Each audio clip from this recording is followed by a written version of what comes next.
The year is 793 after Christ, and in a Norwegian longhouse near Trondheim, Astrid Thorsdottir watches the first October snow falling through the smoke hole above her family's hearth. Each flake catches the firelight before vanishing into darkness, a reminder of how quickly warmth can disappear. She knows what her 4 children do not yet understand, what the younger families in the village have not yet learned through bitter experience. 6 of every 10 families in their settlement will lose at least one member before spring returns. The difference between life and death this winter will not lie in swords or silver, but in the 10 humble meals her grandmother taught her to prepare when food was more precious than gold. Outside, the temperature will soon plummet to negative 30 degrees. By December, daylight will last barely 4 hours, and the fjord will freeze solid enough to walk across. This is the reality of Scandinavian winters before modern preservation, before anyone understood that food could be anything other than a desperate race against rot and time. But here is what the records do not tell us. Somewhere in the 1,000 years before Astrid watched that snow fall, her ancestors had made discoveries that would enable not just survival, but conquest. They had learned to transform decay itself into nourishment. 3 families share Astrid's section of the village, and all of them face the same terrible mathematics. September has arrived, bringing with it the most crucial decisions any of them will make all year. The autumn slaughter. How many animals do you kill now versus how many can you afford to feed through 6 months of winter? Kill too few, and your family starves by February. Kill too many, and you waste meat you cannot preserve. There is no margin for error. There are no second chances. Eric Grimson, barely 14 winters old, helps his grandfather drive their sheep into the killing pen. They own 17 animals. By nightfall, 12 will be dead. His grandfather, Grim the Elder, moves slowly now, his hands shaking as he sharpens the blade. This will be his last autumn. He knows it. Eric knows it. Everyone knows it except perhaps Eric's younger sister, who still believes their grandfather will live forever. Watch carefully, Grim tells Eric as they begin. Every part must be used. Every drop matters. The geographic reality is harsh and unyielding. These mountain soils are thin and rocky. Crops can be grown for only 4 months each year, from late May through early September. There is no abundance here, no overflowing granaries like the kingdoms to the south enjoy. Food preservation is not simply important, it is sacred. It is the difference between a people who survive and a people who vanish into winter's darkness. In the longhouse next to Astrid's, the widow Gudrun gathers her 3 daughters around the slaughter table. The girls are 10, 12, and 15 winters old. All of them must learn. Blood steams in wooden buckets, still warm from the animals. In another hour, it will begin to coagulate. In 2 hours, it will be useless. Your great-grandmother discovered this, Gudrun tells them, though she knows the truth is more complex. Someone discovered it. Many someones, probably, across generations of desperate winters. She mixed the blood with grain and fat and created something that could sustain a warrior for 3 days. But here is what puzzles me. How did they discover the correct proportions? Blood alone is toxic in large quantities. Too much grain makes the mixture indigestible, too little fat, and it provides insufficient calories. Someone had to experiment. Someone had to fail. How many people died learning these ratios? The sagas do not say. The rune stones are silent. Young Eric watches his grandfather work with the sheep's blood, moving with practiced precision despite his trembling hands. Without this, Grim says quietly, and without the skyra I will teach you to make tomorrow, scurvy will blacken your teeth by February. Your gums will bleed. Your old wounds will reopen. By March you will be too weak to hunt, too weak to fish. You will simply lie down and not rise again. The old man's words hang in the cold air. Eric has seen scurvy. Last winter, it took his uncle and 2 cousins. Their teeth fell out first. Then came the exhaustion that no amount of sleep could cure. His uncle had been a strong man, capable of rowing for 18 hours straight. By the end, he could not lift a cup of water. The year 820 brings a catastrophe that will test everything these families believe they know about survival. In distant Iceland, a volcano erupts with such force that ash blocks the sun for 2 summers.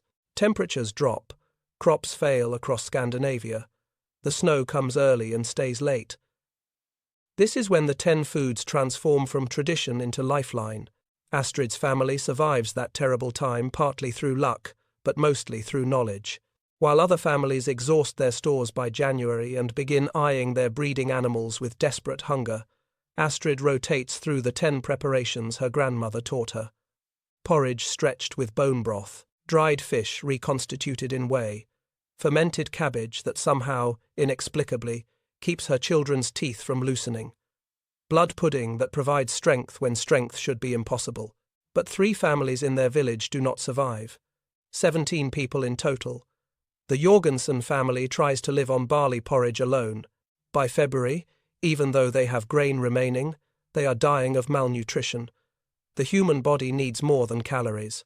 It needs things these people cannot name, cannot see, can only sense through the consequences of their absence.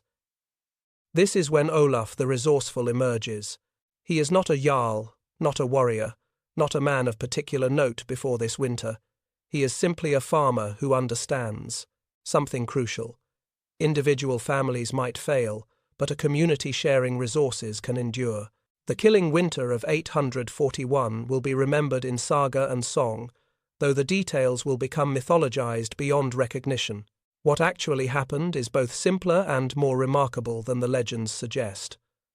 Olaf proposes something radical. Each family will contribute a portion of their stores to a communal supply. Each family will send 1 member daily to tend a massive cauldron that will never be allowed to empty. The never-empty porridge pot. The resistance is immediate and fierce. Why should we feed those too lazy to prepare properly? Demands Ragnar Blackbeard, whose family has substantial stores. Why should we surrender what we earned through our own labor? Olaf's response is documented in a fragment of runestone that survives to this day, though scholars debate the translation. Because, he says, the raiders who come in spring seeking slaves will not ask which families prepared well and which did not. They will see only a weak village, easy to plunder, but a village where every family survives winter is a village that can defend itself. The logic is undeniable. Ragnar and the other wealthy families agree, though grudgingly. Through that winter, 73 people survive in Olaf's village. In the 5 surrounding settlements that attempt to endure through individual family effort, only 142 of 280 survive. The mathematics are stark. Cooperation doubled survival rates. But here is what troubles me about this story. The historical record shows that within 3 generations, Olaf's rotating feast system becomes standard practice throughout coastal Norway. It spreads too quickly, too completely, to be merely about survival. Something else is happening. These communal meals become the foundation of Viking political structure, the basis of the Jarl system, the root of the alliances that will enable raids from Greenland to Constantinople. Did Olaf understand this? Was he creating a survival system? Or was he engineering social revolution? The sagas call him the resourceful, but perhaps he was something more. Perhaps he was the first to recognize that food is not merely sustenance. It is power. It is politics. It is the invisible architecture that determines which societies expand and which collapse. Astrid Thorsdottir lives to see her great-grandchildren. She dies in her sleep during the winter of 868, 75 winters old, which makes her nearly ancient by the standards of her time. Her children survive. Her grandchildren thrive. The 10 foods she learned from her grandmother, she teaches to her daughters, who teach their daughters, creating an unbroken chain of knowledge that will persist for 1,000 years.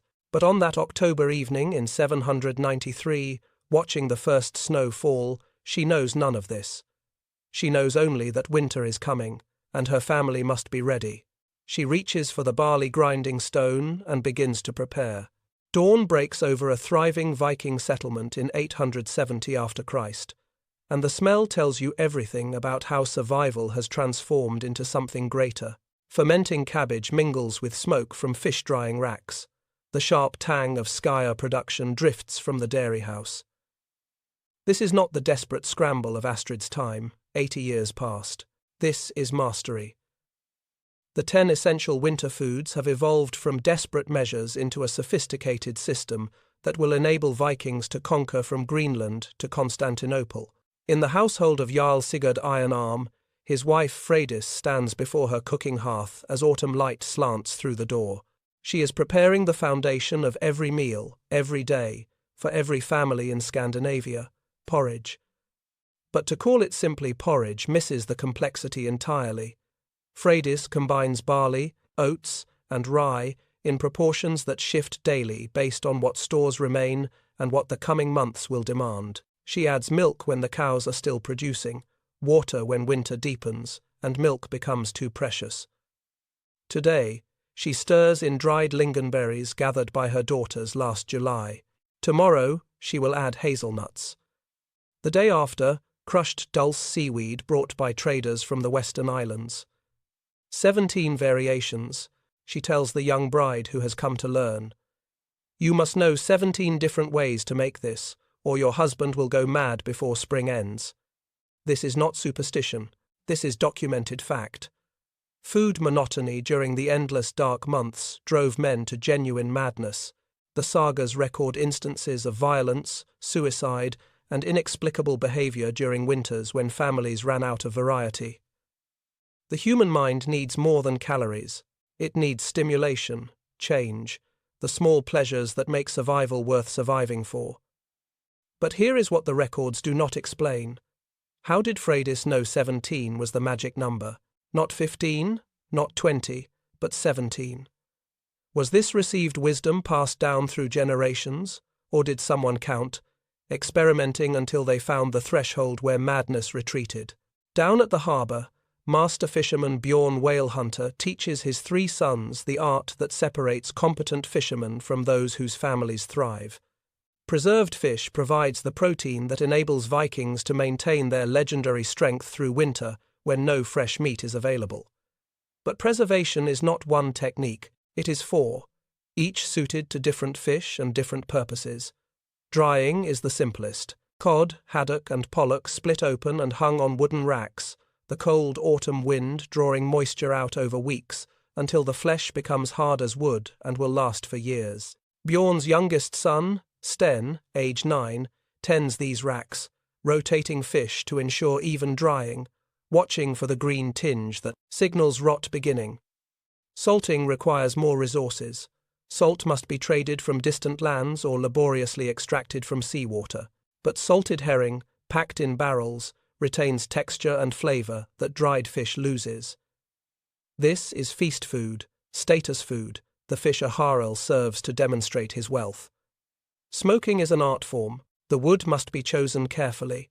Alder for delicate flavour, juniper for preservation, birch for the colour that makes the flesh gleam gold.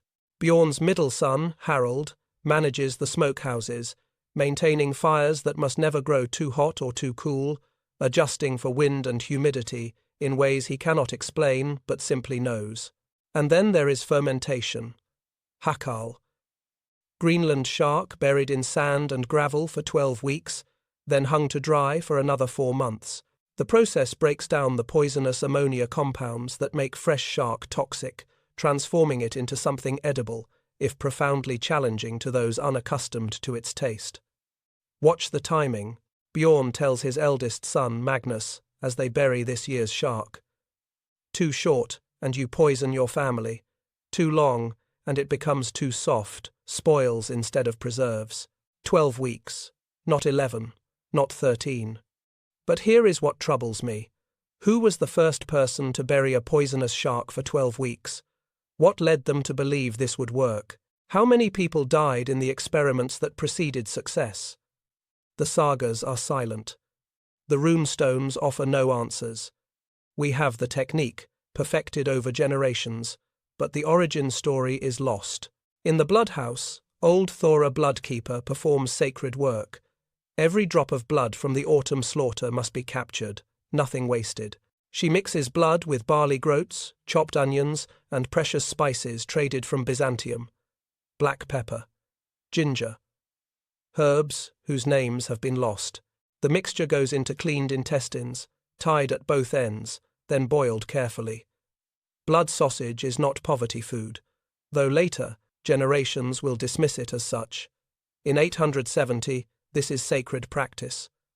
Blood contains iron, proteins, nutrients the human body desperately needs. Mixed with grain and fat, it becomes a complete food that can sustain a warrior during extended campaigns. A single blood sausage provides enough energy for a full day of heavy labor.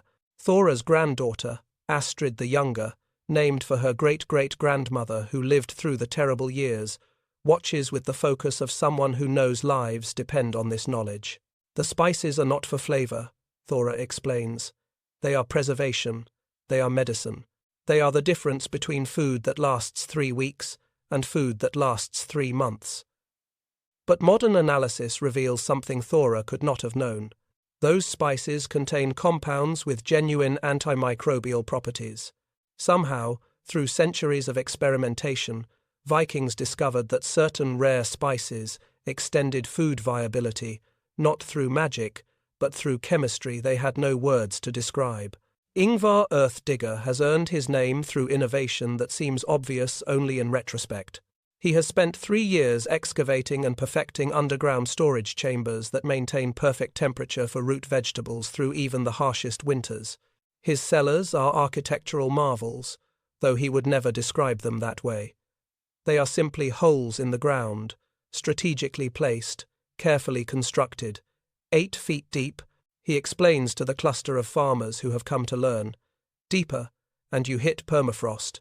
Shallower, and temperatures fluctuate too much. The walls must be lined with stone to prevent collapse, with gravel at the bottom for drainage.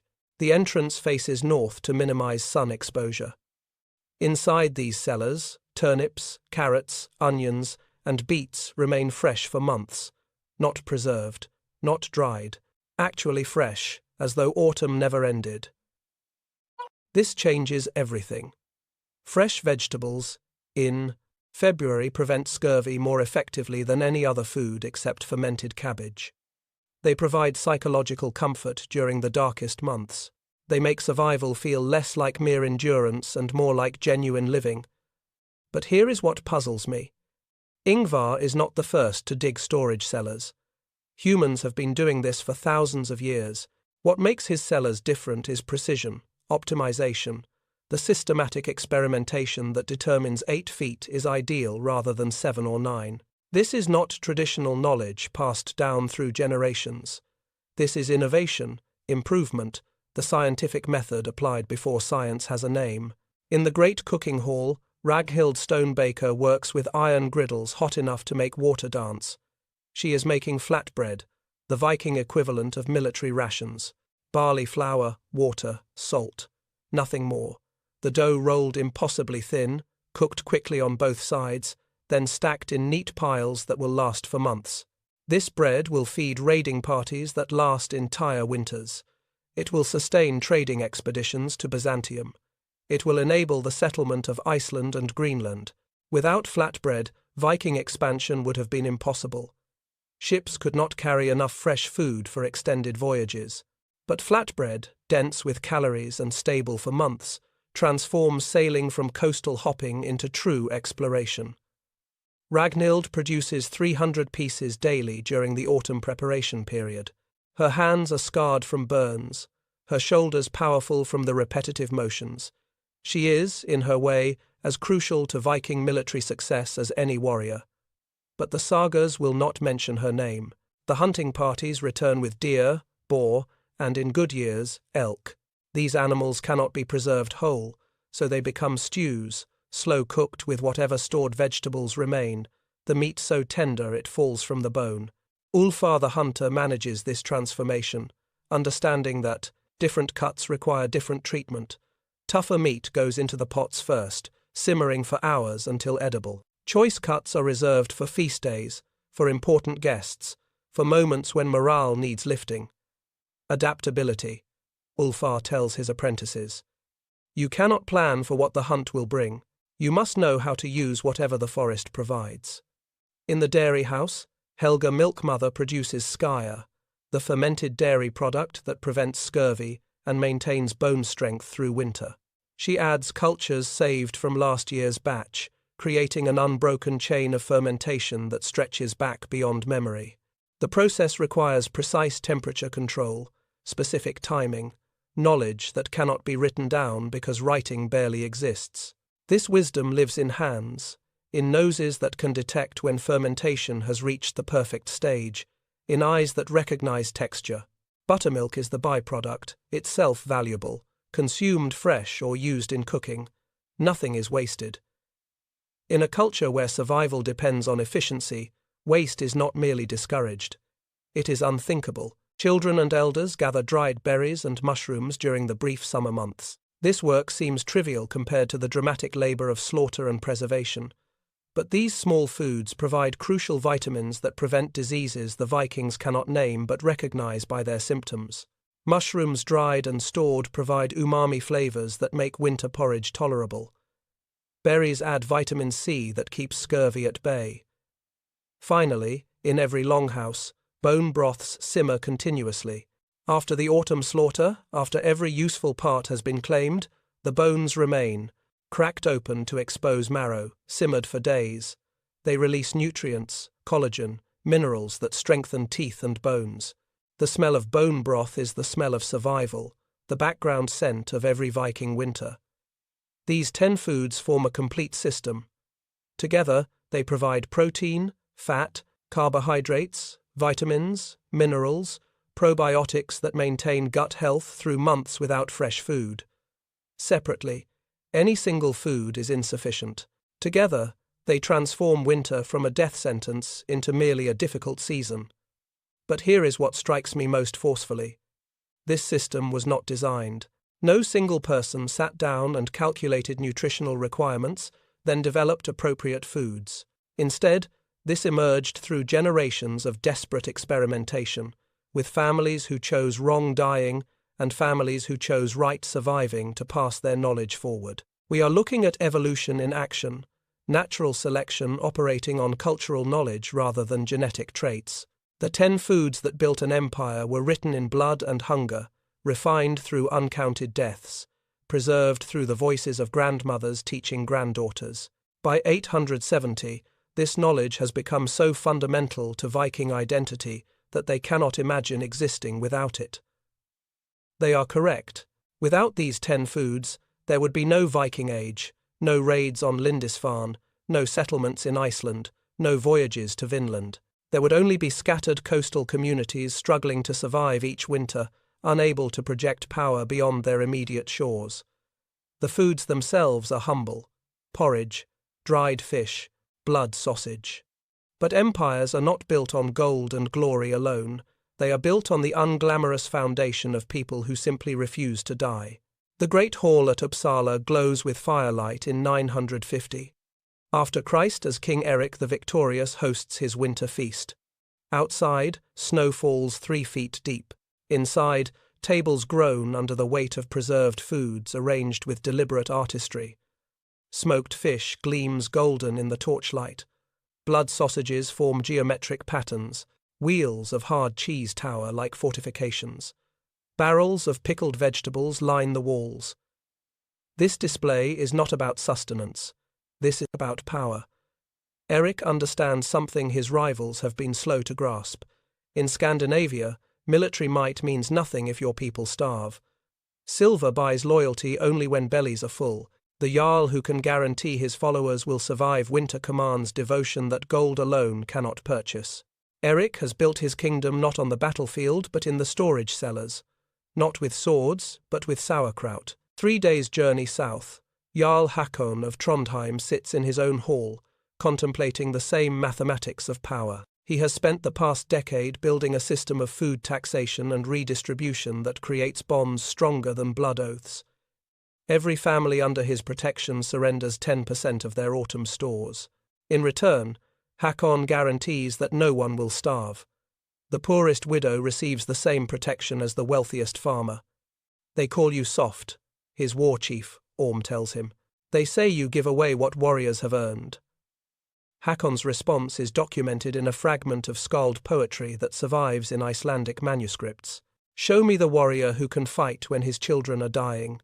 Show me the loyalty that survives watching your family starve while your jarl feasts.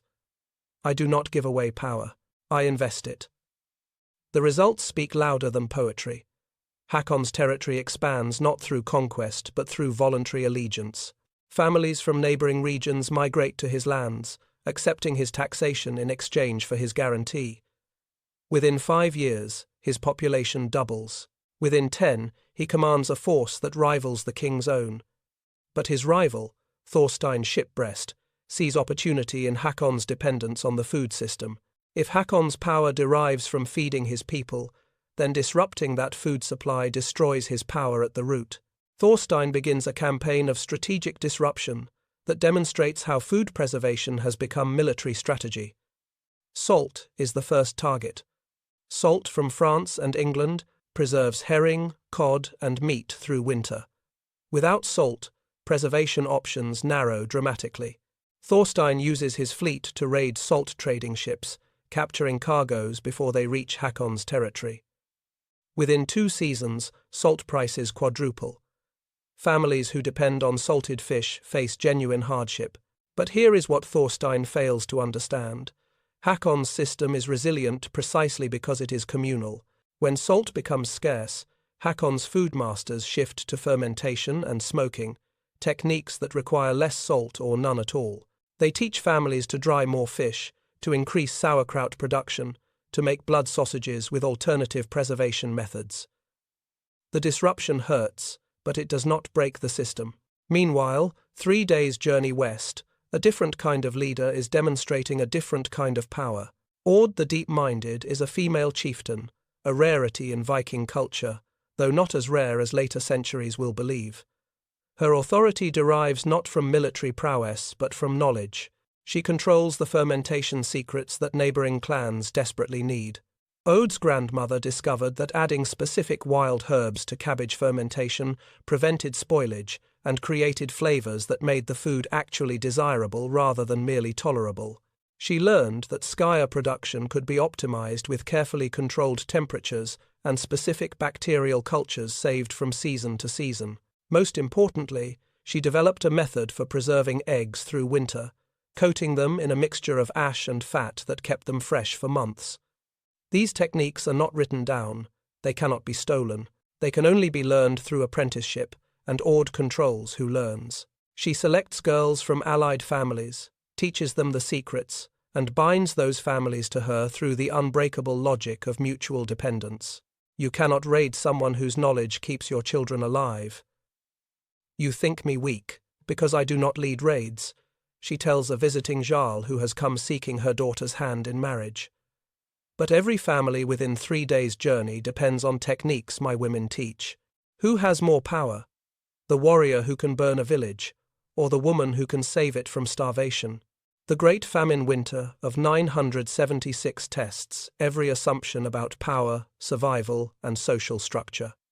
An early freeze in September destroys crops across Scandinavia. The first snow falls in early October and does not stop until April. Temperatures plunge to levels that kill livestock even in sheltered barns. This is the winter that separates systems that work from systems that merely seem to work. In Jarl Ragnar Blackoak's territory, the wealthy families who prepared well initially refused to share with the poor who prepared badly.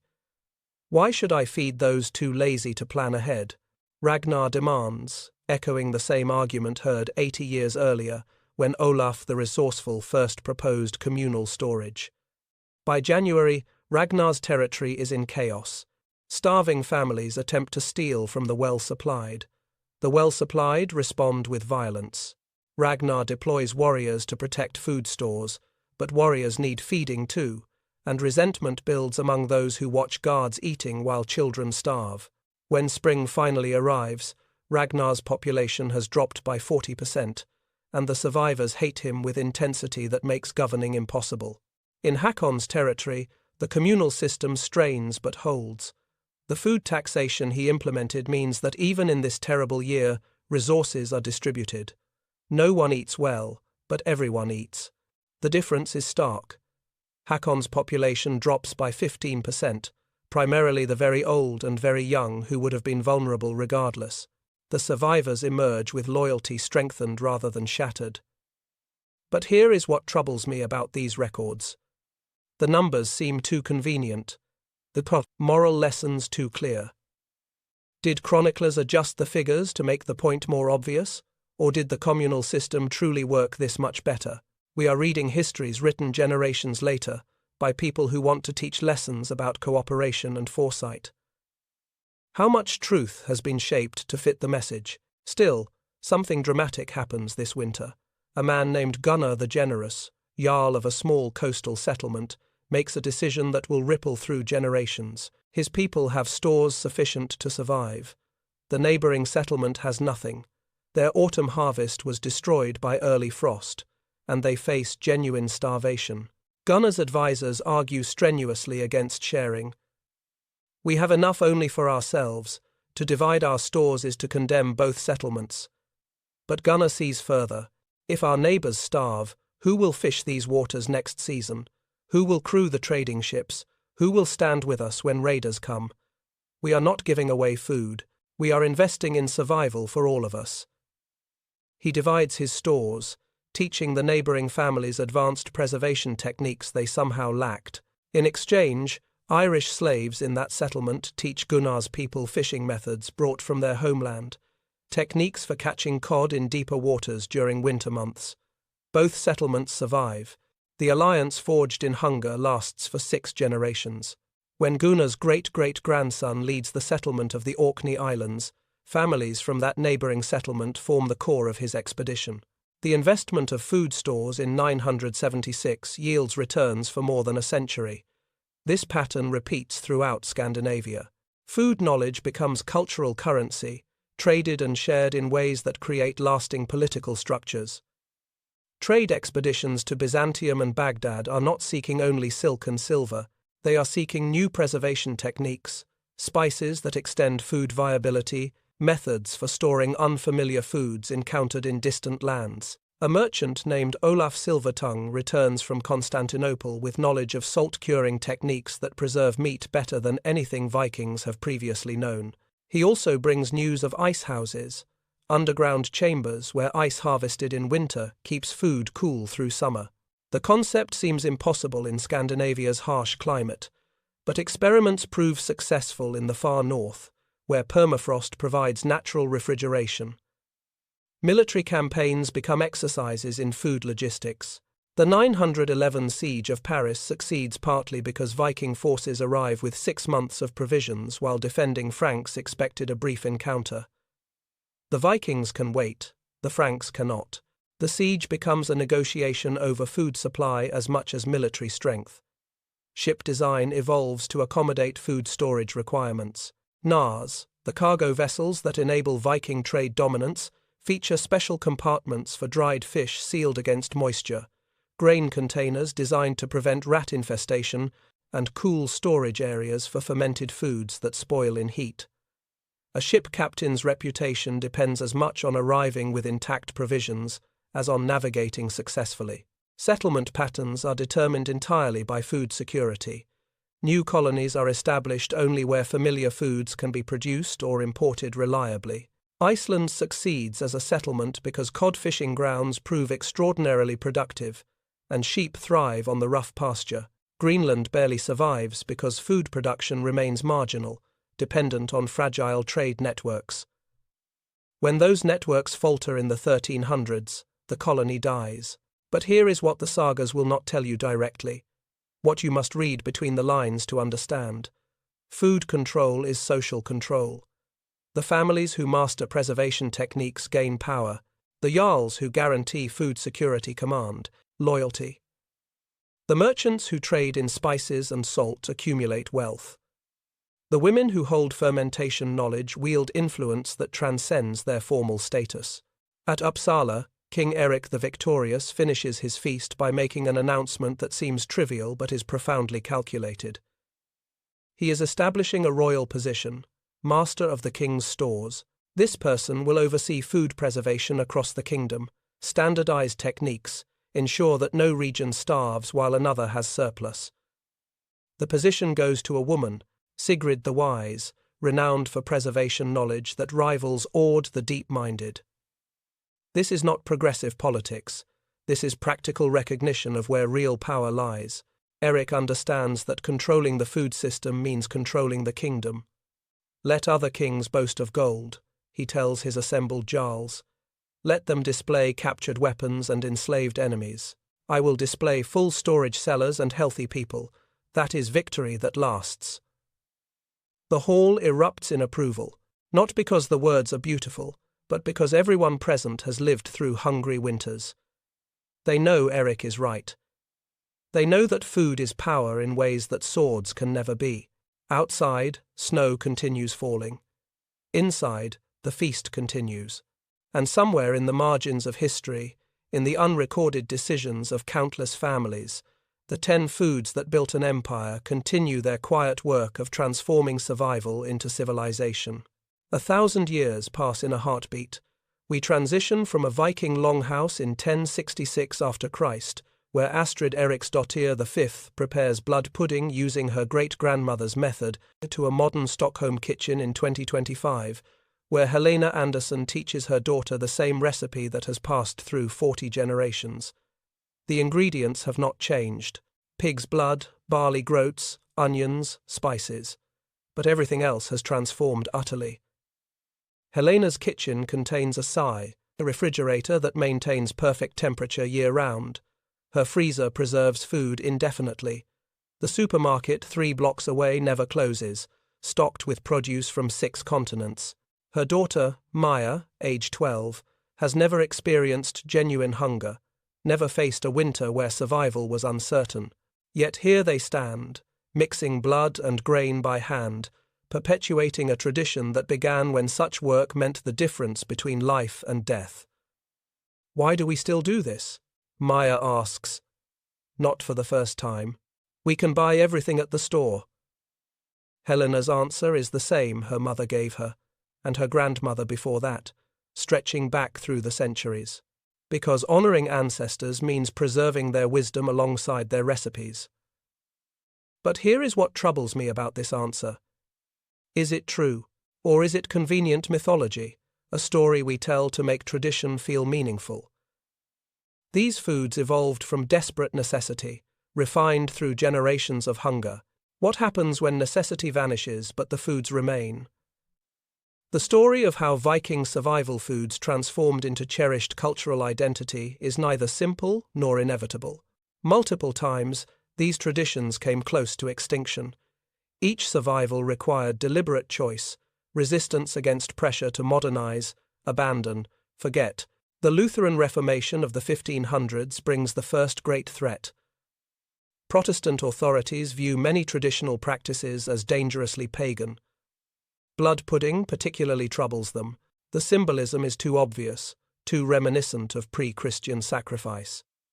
In 1523, Swedish King Gustav Vasa issues a decree attempting to ban blood pudding production throughout his territory.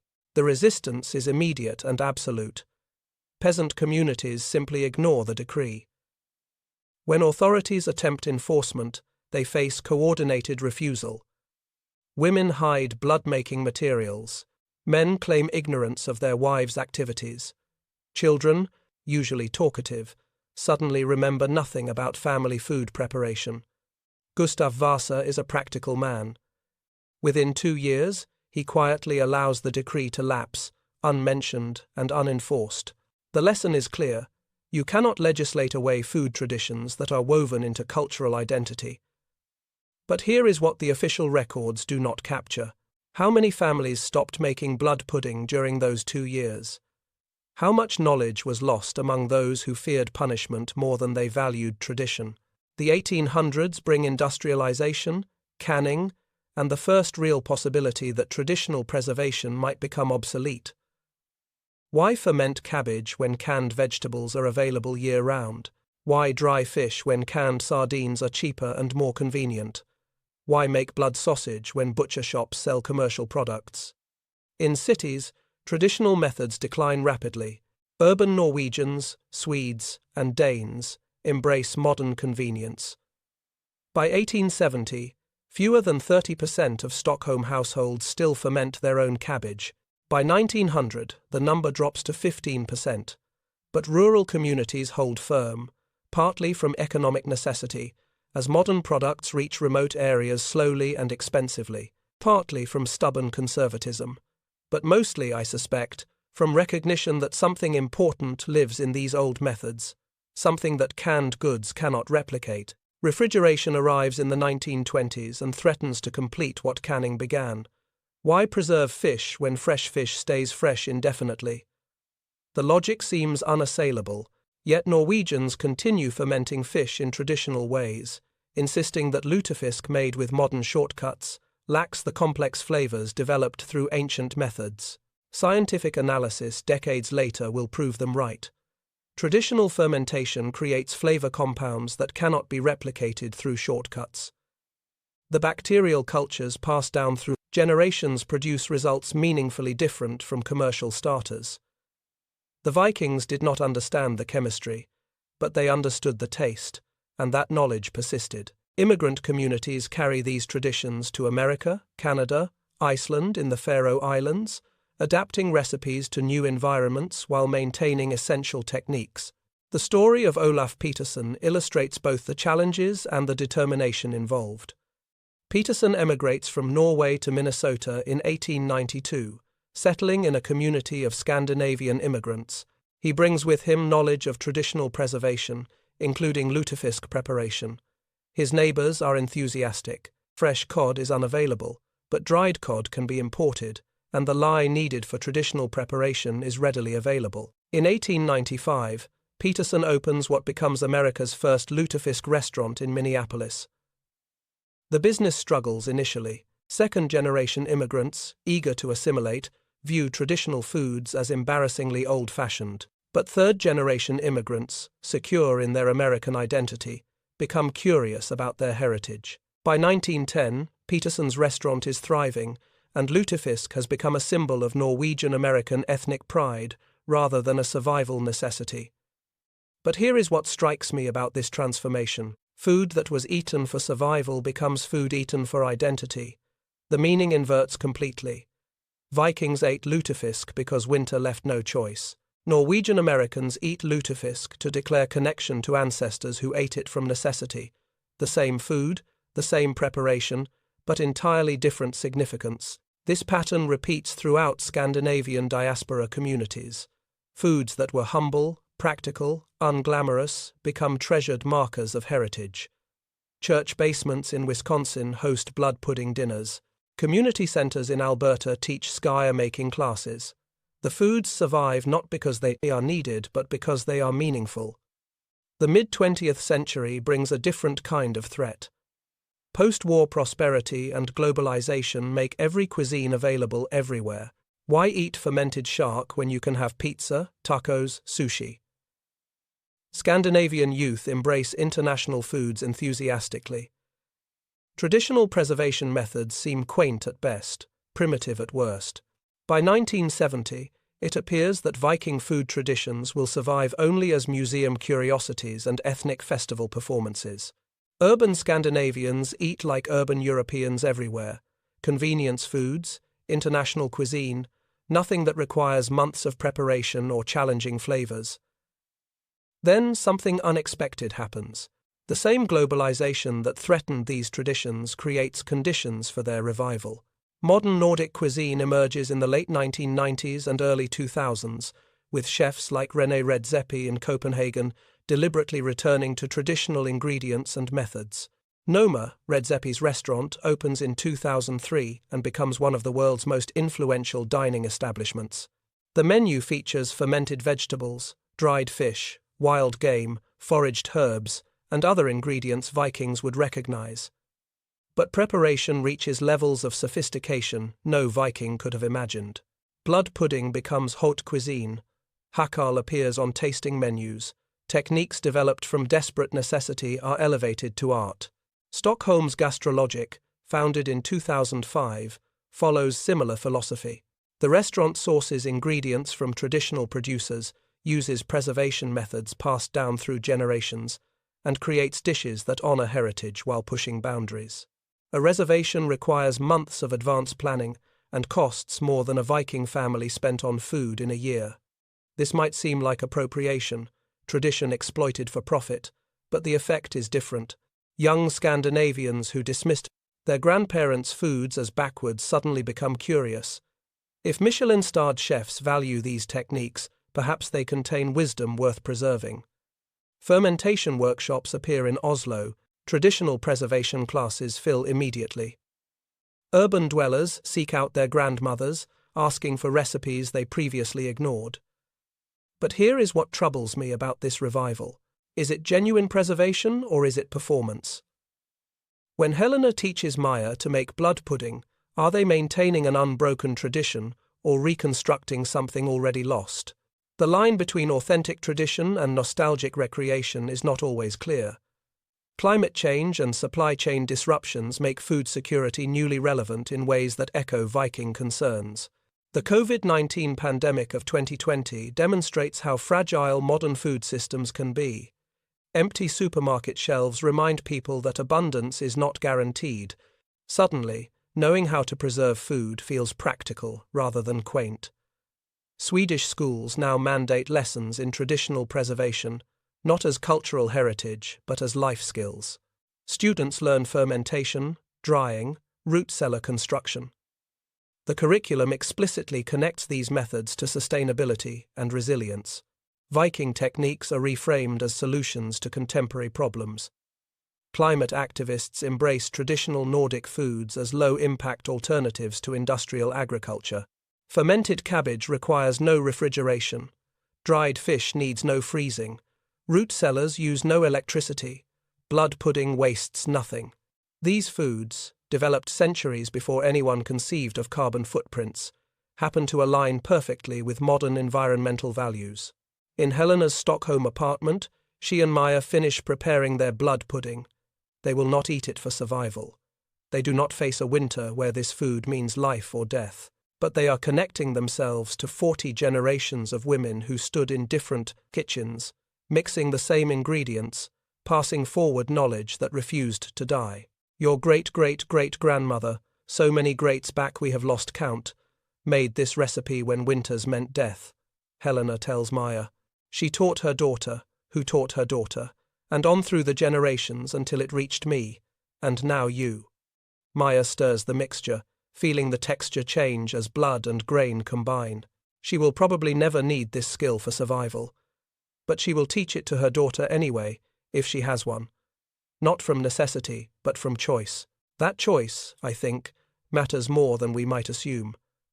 The 10 foods that built an empire now build something different, not power or conquest, but continuity, not survival, but identity. Not necessity but meaning. The Vikings who developed these techniques could not have imagined a world where food is abundant, where winter poses no threat, where preservation knowledge becomes optional rather than essential.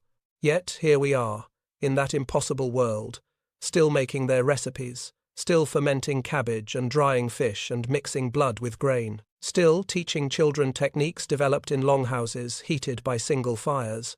Still honoring wisdom born from hunger we will never experience. Maybe that is the real mystery. Not how these foods were developed, not why they worked, but why they persist. Why does Helena teach Maya to make blood pudding when neither of them needs it? Why do fermentation workshops fill in Oslo? Why do Michelin-starred chefs return to Viking ingredients? Perhaps because somewhere deep in cultural memory, we remember that abundance is not permanent. We remember that systems fail. We remember that knowing how to preserve food, how to survive winter, how to feed a family when nothing is easy, matters in ways that transcend immediate necessity. Or perhaps we simply recognize that wisdom earned through suffering should not be discarded lightly. The Vikings paid for their conscious races, knowledge with uncounted deaths across generations. They bought these recipes with hunger, cold, loss. To let that knowledge vanish feels like betrayal.